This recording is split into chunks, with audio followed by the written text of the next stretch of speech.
I'm Mr. Beat. I'm in Kansas City, standing in front of the Uptown Theater. In 2005, I saw the British band Keane perform a show at this very venue.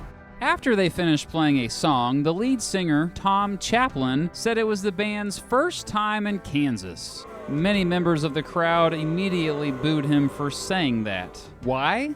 The Uptown Theater in Kansas City are in Missouri. But at least Chaplin had a good excuse, as most people who are not American don't know that. They may not even know that Kansas and Missouri exist, although a lot of people seem to know Kansas due to The Wizard of Oz. Before you get all mad and stuff, I know there's more than Kansas City, Missouri.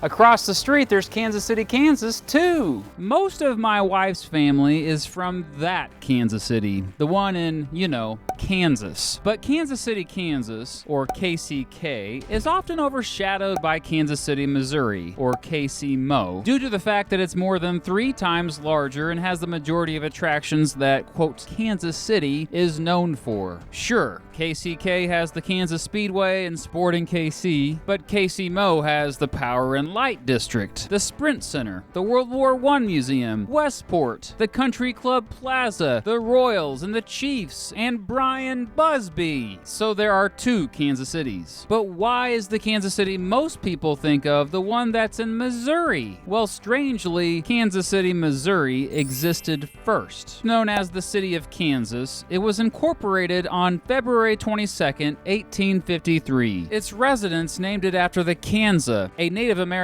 tribe that the residents of Kansas also named their state after later on. Keep in mind that Kansas didn't exist yet in 1853. The next year, it became a territory and didn't become a state until 1861. It wasn't until October 1872 that a few smaller towns all got together to officially form Kansas City, Kansas. Of course, this was after Kansas City, Missouri's population had skyrocketed. Before the Civil War, KCMO had less than 5,000 people. A decade later, it was approaching 35,000. The folks in KCK wanted to piggyback on the success of KCMO and essentially confuse visitors into thinking they were the real Kansas City. I should mention that before this, Kansas politicians made several attempts to annex KCMO and the surrounding area into Kansas. The Kansas City Times editorial board wrote, quote, Kansas City, Missouri is the legitimate outgrowth of the state of Kansas. And everything but a line on the map, she is essentially a city of Kansas, unquote. Unfortunately for Kansas, Missourians didn't want to lose KCMO because, KCMO is awesome. So they fought back.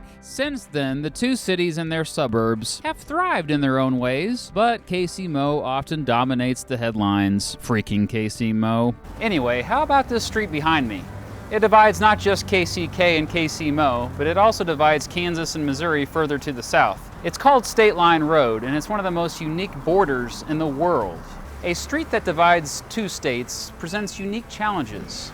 For example, it used to be that you'd find a lot of 18-year-olds crossing this street over there at night, and then later that night stumbling back this way because the drinking age was 18 over there, but it was 21 over here on the Missouri side. Another example of this is the fact that if you drive down State Line Road, you'll see that most of the businesses are on the Missouri side where the taxes are lower. But how and why did State Line Road come to be? The earliest mention of State Line Road comes from an 1872 directory. Back then, it was just a few blocks long. Just like today, people went back and forth across the border like it was nothing. Back then, this was where the cows were. In fact, cows could often be in both states at the same time. The stockyards straddled the border so that people could more easily conduct business on both sides of the state line, sometimes within the same building. Soon, though, it became apparent that a road separating the stockyards made it easier to move about to conduct such business. As the cities and their suburbs grew to the south, so did State Line Road. Today, it stretches nearly 14 miles. If you visit Kansas City today, you'd likely not be able to tell the difference crossing back and forth over the border. Both sides are awesome. Ironically, it's Kansas City, Missouri that's the one that's still growing at a much quicker rate than Kansas City, Kansas. Thanks for watching. I'll be back with Supreme Court briefs next week.